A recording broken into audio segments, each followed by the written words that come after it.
My family skipped the biggest moment of my life. No call, no message, not even a polite excuse. Just silence loud enough to rattle something deep in me.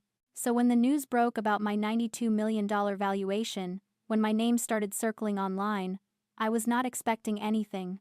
But then, my phone lit up with a text from my father, short and scripted like a summons. Family dinner, at 7 p.m. Important discussion.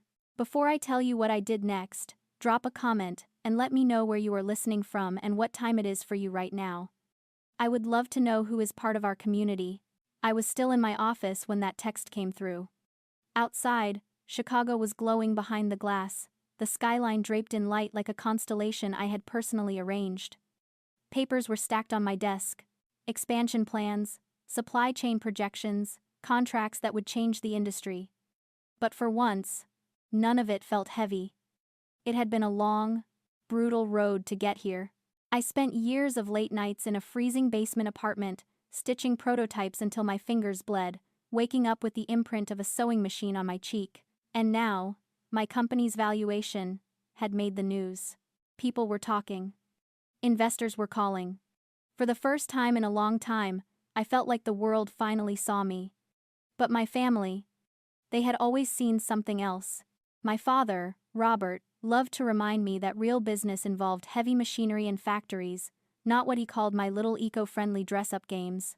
My mother, Susan, preferred to pretend my work was just a cute hobby I would eventually outgrow when I found a husband. And my brother Michael, he just bullied me from the comfort of the executive office he had inherited but never earned. So when that text came, family dinner at 7 p.m., important discussion, I knew it was not about me. Not really. It never had been. While I was eating ramen and negotiating with fabric suppliers for pennies, Michael was buying a new boat on the company credit card. While I was building a $92 million empire from scraps, they were driving a multi-generational textile legacy into the ground. Still, something in me hesitated. A small, fragile piece that remembered being 21, standing in a bank lobby with a rejected loan application, wishing my father would just once co-sign for me. A piece that remembered the holidays I spent alone because I could not afford the flight home, and my parents said the struggle would build character. A piece that even now, after all the headlines and handshakes, still wondered if showing up just one more time might finally change the story. But hope can be a dangerous habit. It is an invisible chain that keeps you tethered to the people who hurt you, convincing you that if you just achieve one more thing, or make one more million, or smile a little brighter, they will finally love you. It is the survivor's curse. You survive the neglect, but you cannot seem to survive the hope that the neglect was an accident. I realized then that I was not going to dinner to be fed. I was going to starve that hope, once and for all. I closed my laptop and walked past the closet where I kept my tailored suits. The luxury vintage Porsche stayed parked in the garage, untouched. Instead, I grabbed a faded denim jacket. It was a prototype from my very first collection, frayed at the hem, looking worn and cheap to the untrained eye. To the world, it was a collector's item worth thousands. To my family, it would look like failure.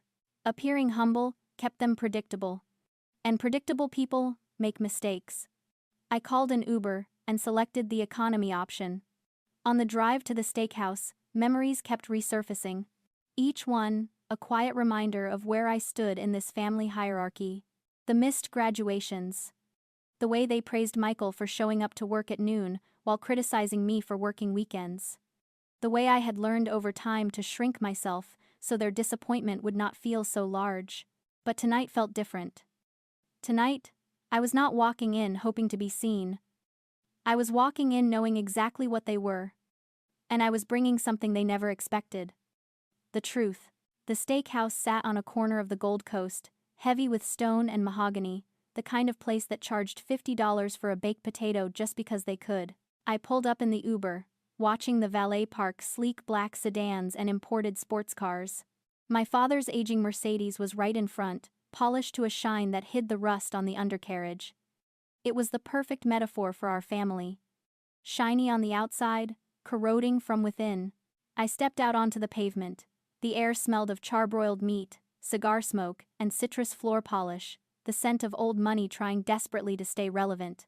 I smoothed my denim jacket, feeling the rough texture under my fingers. It was a grounding wire. Inside, the maitre d' scanned me with a look that said I probably could not afford the water, then glanced at his reservation book. When I gave my father's name, his eyebrows shot up, but he led me through the main dining room without a word. The private library room was at the back, lined with books nobody had ever read, and leather chairs that creaked with self-importance. I heard their voices before I saw them. Laughter that was too loud, too sharp. It was the sound of people trying to convince themselves they were happy. I paused at the door, took a breath that tasted like steel, and walked in. They were a tableau of dysfunction, arranged around a white tablecloth. My father, Robert, stood up first, his arms wide as if he had not spent the last decade ignoring my calls. Olivia. Finally, you made it. He looked older, the lines around his eyes deeper, a sheen of sweat on his forehead that the air conditioning could not quite dry. My mother, Susan, rushed over to kiss my cheek, her perfume overpowering the smell of the steaks. You look tired, darling. Are you eating enough? You look so thin. Michael was already swirling a glass of scotch, looking at me with that familiar smirk that had haunted my childhood. Nice jacket, Liv. Did you pull that out of the donation bin on your way here? Daniel, my younger brother, barely looked up from his phone, probably refreshing his feed to see if his trust fund lifestyle was trending yet. I took the empty seat at the end of the table. It felt less like a dinner and more like an arraignment. The waiter poured water, and the performance began. They asked about my life with the same tone one uses to ask a child about their imaginary friend. How is your little fashion blog going? My mother asked, cutting into her salad. We saw something about it on the internet. It sounds very cute. Cute. $92 million. A supply chain that spanned 3 continents. A brand that was redefining sustainable luxury. And to them, it was cute. I did not correct her. I did not pull up the Forbes article on my phone and shove it in her face. I just nodded and took a sip of water. It is going well, I said. We have been busy, Michael snorted. Busy playing dress up. You know, Dad and I have been dealing with real supply chain issues. Actual manufacturing. Not just drop shipping t-shirts. The condescension was thick enough to choke on. He had no idea I manufactured my own textiles. He had no idea I had solved the very supply chain problems that were currently strangling their company. But I let him talk. I let him feel big. They chattered on about their country club memberships, the new landscaping at the estate, the gala my mother was planning. It was a masterclass in denial. They were rearranging deck chairs on the Titanic and judging me for building a life raft. But underneath the bluster, I saw it. The nervous glances my father shot at Michael. The way my mother's hand trembled when she reached for her wine. The tension in the room was a physical weight, pressing down on us. They were desperate, and they were terrified that I would notice. But I noticed everything. I saw the frayed cuffs on my father's shirt. I saw the terror behind Michael's arrogance. And I knew that the pleasantries were about to end. The waiter cleared the appetizers, and the air in the room shifted. The temperature seemed to drop 10 degrees. My father cleared his throat, put on his serious CEO face, and leaned forward. The performance was over. It was time for the ask. We actually wanted to discuss something important with you tonight, Olivia. My father's voice dropped an octave, shifting into the boardroom register he used when he was trying to sell a bad deal to a skeptical banker. The warmth drained out of the room instantly. The chatter stopped. My mother put down her fork. Michael leaned back, crossing his arms, his eyes fixed on me with a mixture of hunger and contempt. There it was, the real reason I had been summoned. I watched my father's hands. He was pressing his fingertips together, a steeple of authority, but his knuckles were white. He was terrified.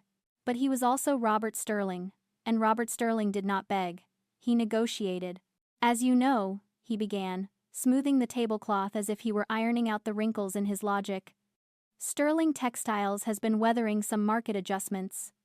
We are on the brink of a major pivot, a full modernization of the factories.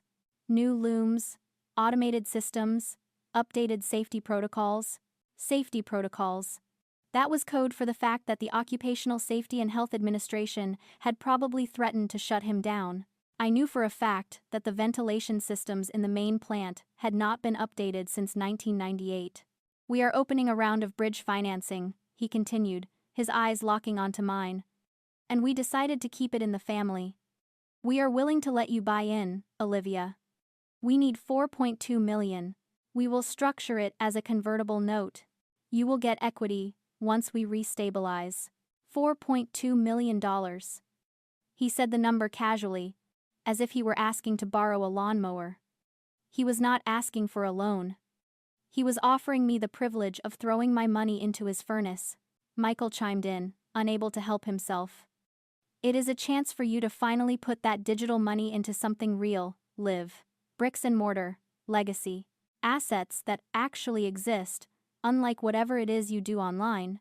I looked at them, really looked at them, and I felt a cold, clinical fascination. I was witnessing a perfect case study in the illusion of power in an empty wallet. It is a specific psychological phenomenon, common among the decaying aristocracy. They believe that their status is an intrinsic quality, like their eye color or their blood type, completely separate from their actual financial reality. To my father and brother, money was not something you earned, it was something you were entitled to. And by extension, my money was not mine. In their minds, I was their property. I was an extension of the Sterling estate.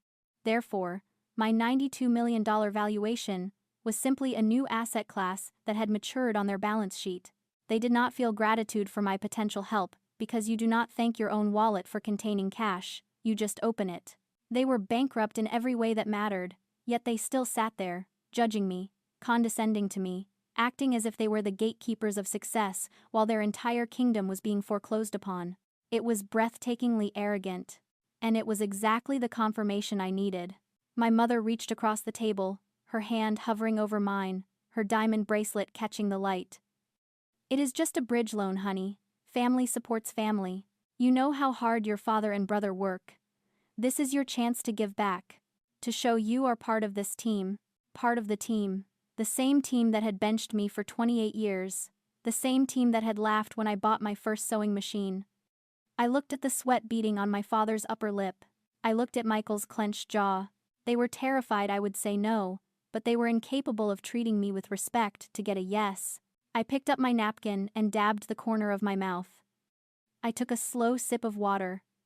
I let the silence stretch until it became uncomfortable, until Michael shifted in his seat and my mother's smile began to tremble. "Did you read the article?" I asked softly. My father blinked, thrown off script. "What?" "The Forbes article," I said. "The one about my valuation. Did you actually read it, or did you just see the headline and do the math on how much you could extract from me?" Michael scoffed. "We skimmed it. Like I said, digital fluff is volatile. We are offering you stability. Stability." The roof of their main warehouse had collapsed last winter. They had 3 active lawsuits from unpaid vendors. I knew this because I had done my due diligence. I knew their financial health better than they did. I placed my hands flat on the table. "I did not come here to invest in Sterling Textiles," I said, my voice steady and cool. "And I certainly did not come here to rescue a legacy you have already burned down." The silence that followed my refusal was not empty, it was pressurized. It was the sound of a vacuum sealing shut, sucking the oxygen out of the room. My father's face went from pale to a mottled, angry red. Michael looked like I had just slapped him across the face with a wet fish. My mother let out a small, wounded gasp, her hand flying to her chest as if she were physically struck. "Excuse me?" Michael spat, leaning over the table. "You didn't come here to rescue us? Who do you think you are? You think because you sold a few organic hoodies you are better than this family?" "I think," I said calmly, "that throwing $4 million into a company with 3 active lawsuits and a condemned warehouse isn't an investment, it is charity. And I am not a charity." "Charity?" My father slammed his hand on the table, rattling the silverware. "We raised you. We put a roof over your head.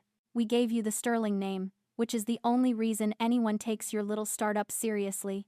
And now, when we need a temporary bridge, you are going to lecture us about charity? You ungrateful, selfish, selfish," I repeated. The word hung there. It was their favorite weapon. If I didn't let them use me, I was selfish. If I had boundaries, I was selfish. You want to talk about the Sterling name? Let's talk about it. It's a name that is currently listed on the foreclosure docket for Cook County. My mother began to cry. Soft, practiced sobs. Olivia, please, don't be like this. This is our legacy. This is your brother's future. It was, I said. But you gambled it away. I checked my watch, 7:45 p.m., right on schedule. I didn't say I wasn't going to spend money tonight. I said, my voice dropping to a level that forced them to lean in. I said I wasn't going to invest in your management. I did make a transaction today, a significant one. My father narrowed his eyes. What are you talking about? I didn't answer him. Instead, I looked toward the heavy oak doors of the private dining room. Come in, I said, not raising my voice. The doors opened. Ashley walked in. If my family was a study in decaying opulence, Ashley was the architecture of the future. She wore a sharp, charcoal suit that cost more than Michael's car, carrying herself with the lethal efficiency of a woman who ate balance sheets for breakfast. She did not look at my parents. She did not look at my brothers. She walked directly to me and placed a thick red folder on the table. It is done, Ashley said. Her voice was cool, professional, devoid of any family drama. The wire cleared at 4:59 p.m. The transfer is recorded. Who is this? Michael demanded, standing up. This is a private dinner. This is Ashley, I said, my CFO. And that, I pointed to the red folder, is the documentation of my purchase. My father reached for the folder, his hands shaking slightly. He opened it. I watched his eyes scan the first page. I watched the blood drain from his face until he looked like a ghost. This isn't a loan agreement, he whispered. No, I said, it is a purchase agreement. Specifically, the purchase of the distressed debt obligations of Sterling Textiles, and the personal mortgage note on the Lake Forest estate. You bought our debt? Michael shouted, looking from the papers to me. That's impossible. The bank wouldn't. The bank was desperate to offload high-risk assets before the quarter ended. Ashley cut in, her tone bored. They were thrilled to sell. We bought the commercial notes at 60 cents on the dollar. The residential mortgage was part of the package. My father dropped the folder, as if it were burning him. He looked at me with horror. Not the horror of a father realizing he had failed his daughter, but the horror of a king realizing the peasant had bought the castle. I didn't write a check to you, I said, leaning forward. I wrote a check to your bank. I own the factory, Dad. I own the equipment. I own the debt you defaulted on 3 months ago, and I own the house you are sleeping in tonight. You can't do that, my mother stammered. You're our daughter. I am your creditor, I corrected. And right now, Sterling Textiles is in default. Which means I am calling the note. The room was silent again, but this time, it wasn't the silence of awkwardness. It was the silence of a guillotine blade hovering at the top of the drop. They realized, all at once, that the power had not just shifted, it had vanished from their hands entirely. You can't do this, my father sputtered, his face flushing a dangerous shade of purple. We are your family. We raised you. We put clothes on your back. We sacrificed everything to give you a start in this world. A start? I interrupted, my voice soft but cutting through the room like a diamond drill. Is that what you call it? I looked at Ashley. She didn't need a verbal command. She simply slid a single, thin sheet of paper from the bottom of the stack and placed it in front of him. It was a copy of a loan application from 10 years ago. Do you recognize that signature, Dad? I asked. He looked down. I saw his throat work as he swallowed hard. He recognized it. He had forged it. After all, when I was 19, I said, addressing the table but keeping my eyes on him, I applied for a small business loan to buy my first industrial sewing machine.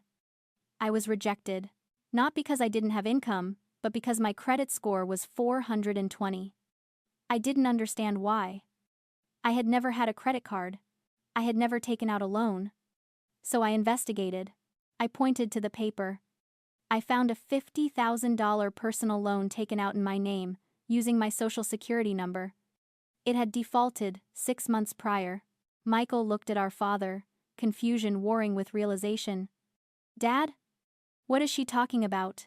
It was a bridge loan, my father muttered, refusing to meet my eyes. The company was in a tight spot. Your credit was clean. We intended to pay it back before you ever noticed. It was for the family, Olivia. We did it to keep the roof over your head. You ruined my credit for 7 years, I said. You didn't keep a roof over my head. You forced me to sleep in my car for 3 months because no landlord would rent to me with that default on my record. You didn't give me a start. You stole my starting line. My mother gasped. You slept in your car? You told us you were staying with friends. I lied, I said, because I was ashamed, and because I knew if I told you, you would just say I was being dramatic. You would say it was for the greater good of the Sterling legacy. I stood up and walked around the table until I was standing right behind my father's chair. He stiffened but didn't turn around. You stole my identity to prop up a failing business, I whispered. That is a felony, Dad. Identity theft, fraud. I could have gone to the police. I could have sent you to prison a decade ago. Why didn't you? Michael asked, his voice barely a whisper. He looked sick. Because I wanted to beat you, I said. I didn't want to put you in a cell. I wanted to buy the cell you built for yourselves. I walked back to my seat. Ashley handed me one last envelope. This one was white, crisp, and sealed with wax. This isn't a negotiation anymore, I said. I own the debt. I own the assets. Legally, I can foreclose on the factory and this house tomorrow morning. I can leave you with absolutely nothing, which is exactly what you left me with. I slid the white envelope across the table. It stopped right in front of my father's shaking hands. But I am not you, I said. Inside that envelope is a cashier's check for $650,000. My father looked up, hope flickering in his eyes for the first time. What is this? It is not an investment, I said coldly. It is a buyout, a severance package. It is enough to buy a modest condo in Florida and retire quietly. It is enough to walk away with some dignity intact. And the company? Michael asked. What about my position? What about my future? Sterling Textiles ceases to exist as of Monday, I said. My team will dissolve the brand. We are keeping the machinery and the real estate. The factories will be gutted and retrofitted to produce my sustainable line. The toxic dyes you have been dumping into the river for 20 years? That stops next week. I looked at Michael. As for you, there is no position. You are fired, effective immediately. You can't fire family, my mother cried, clutching her pearls. I just did, I replied. Take the check, Dad. Sign the deed over to me, take the money, and go. Or don't.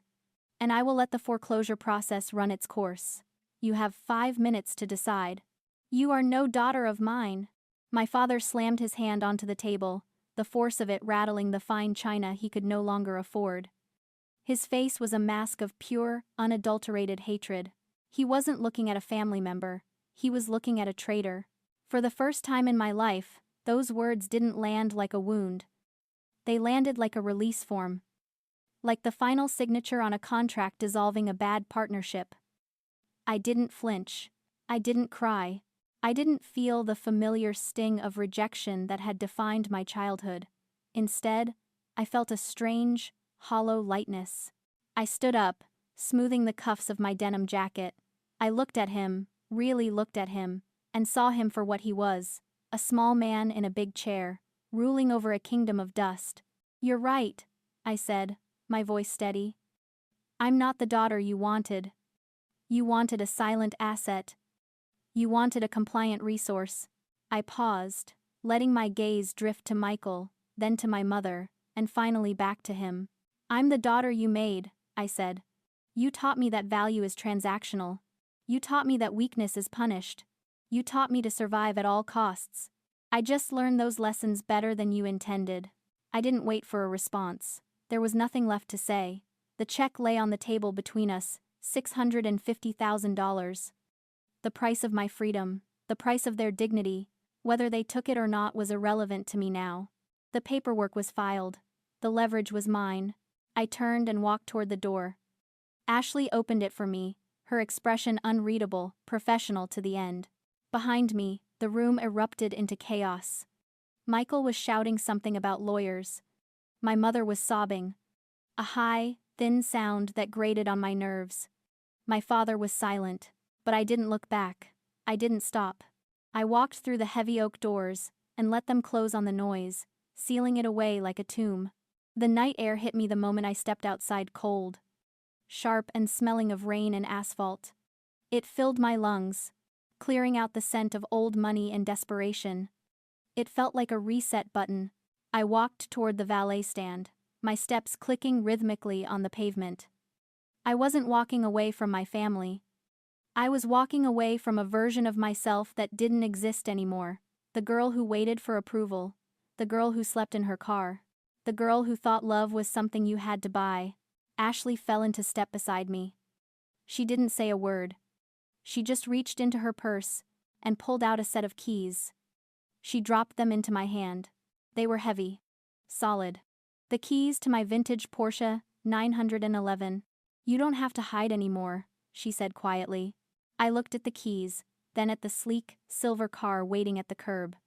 I had driven the old sedan here as a costume, a way to make them comfortable, to lower their defenses, but the play was over.